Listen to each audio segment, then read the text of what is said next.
Hey everyone, welcome back for another deep dive.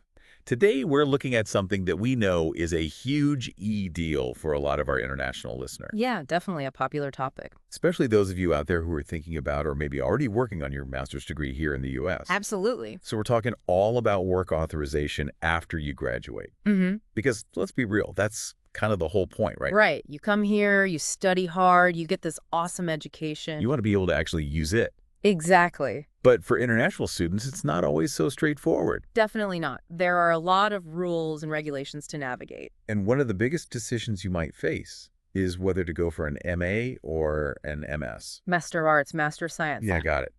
And what a lot of people don't realize is that this choice, MA or MS, could actually impact how long you can stay and work in the U.S. after you graduate. It's true. It can make a big difference. Okay, so let's break this down. First things first, we got to talk about OPT. Optional practical training. Everyone on an F1 visa needs to know about this. So for our listeners who are maybe just starting to explore their options, can you give us a quick rundown of what OPT is and why it's so essential? Sure. So OPT is basically this awesome program that lets F1 students, the visa that most international students have. Mm-hmm. It lets them work in the U.S. for up to 12 months after they graduate. And the work has to be related to their field of study, of course. Right, so you can't just graduate with a degree in, say, engineering and then go work as a barista for a year. Well, technically you could, but it wouldn't count towards your OPT.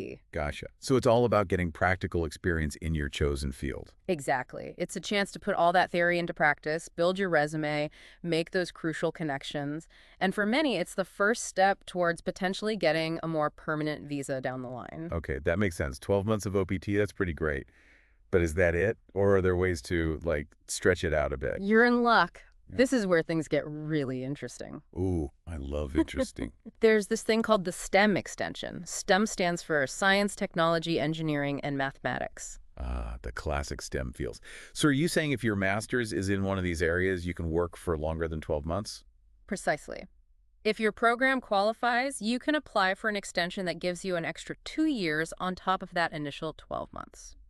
So potentially 3 years of work authorization, that's a game changer, right? Absolutely. I mean, think about it. 3 years versus 1 year, that's a lot more time to really establish yourself, gain valuable experience, boost your earning potential, and become much more attractive to potential employers, especially those who might eventually be willing to sponsor you for a work visa. Okay, this is where things start to get really strategic, right? Like if you're an international student, knowing this could really influence your decision on which master's program to go for. For sure. I mean, an extra 2 years in the U.S., that could make or break your chances of building a successful career here. Yeah, no kidding. And like we said, even getting sponsored for a visa like an H-1B, that extra time makes a huge difference. So this all comes back to choosing between an MA and an MS, right? Does it basically boil down to MS equals STEM extension, MA doesn't? Well, a lot of the time, yeah, it's kind of a general rule of thumb. Okay. But like with everything in U.S. immigration law, it's never that simple, right? There are always exceptions. Some MA programs, especially ones that are very technical or have a heavy research focus, they might also fall under the STEM umbrella. Oh, interesting. So you can't just assume anything. Exactly. You got to do your homework. So how do you figure out if your program, like the specific program you're interested in, is actually STEM eligible or not? Well, luckily, there's this official list that the Department of Homeland Security puts out, the DHS. Okay. It's called the STEM Designated Degree Program List. Catchy. Right. And it's the go-to resource. It has all the programs that qualify for that sweet STEM extension. All right, folks, take note. DHS STEM Designated Degree Program List. Write that down, Google it, bookmark it. It's your best friend. It's like your visa Bible. But okay, let's say you've done your research. You've checked the list, and your dream program, I STEM eligible. What happens next? Well, then it's all about making sure you meet all the other requirements and navigating the application process for the extension itself. It's not exactly a walk in the park. Yeah, I can imagine.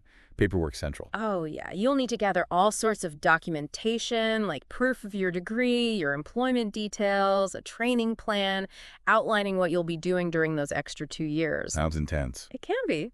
And the processing times can be quite long, so the earlier you start prepping, the better. And is this something you'd recommend doing on your own, or is it worth getting some help from a professional? Honestly, immigration law is so complex, even tiny details can make a difference. So I'd strongly advise talking to an immigration attorney. Yeah. They can walk you through everything, make sure you don't miss anything crucial, and really just give you that peace of mind that you're doing everything right. Solid advice. I mean, we're talking about your future here. It's not something to mess around with.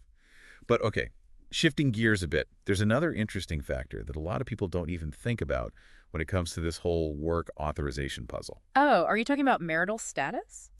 Bingo. The Mrs. Mr. factor. It might sound kind of out of left field, but it's actually super relevant. Mm-hmm. And it's not about, encouraging anyone to get married just for a green card. Right, of course not. It's more about recognizing that U.S. immigration law takes marital status into account. Yeah, it's just part of the reality of the system. And, it can be a huge GE factor when you're weighing your options. Exactly. So imagine this. You're an international student. You're deciding between an MA and an MS. Mm-hmm. And maybe you're also thinking about, settling down long-term in the U.S., maybe even getting married someday. Yeah. Well, guess what? Marrying a U.S. citizen or a green card holder can open up a whole different set of immigration pathways. Right, like you could be eligible for spousal sponsorship, which, depending on your situation, could actually be a faster route to a green card than even going through the whole STEM OPT extension process. Wow, that's wild. So it's almost like, in some cases, your relationship status could trump your degree choice when it comes to immigration.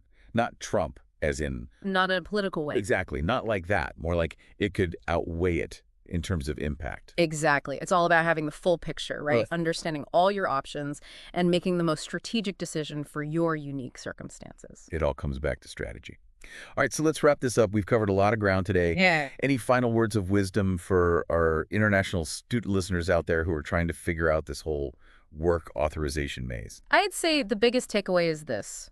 Don't just focus on the degree itself, MA or MS. Think long term. Right. Research those STEM OPT requirements. Mm-hmm. Talk to an immigration attorney. Yes. They can give you personalized guidance because every case is different. Couldn't agree more. And remember, everyone, this is just a starting point. We've given you a lot to think about, but it's on you to take the next step. Right.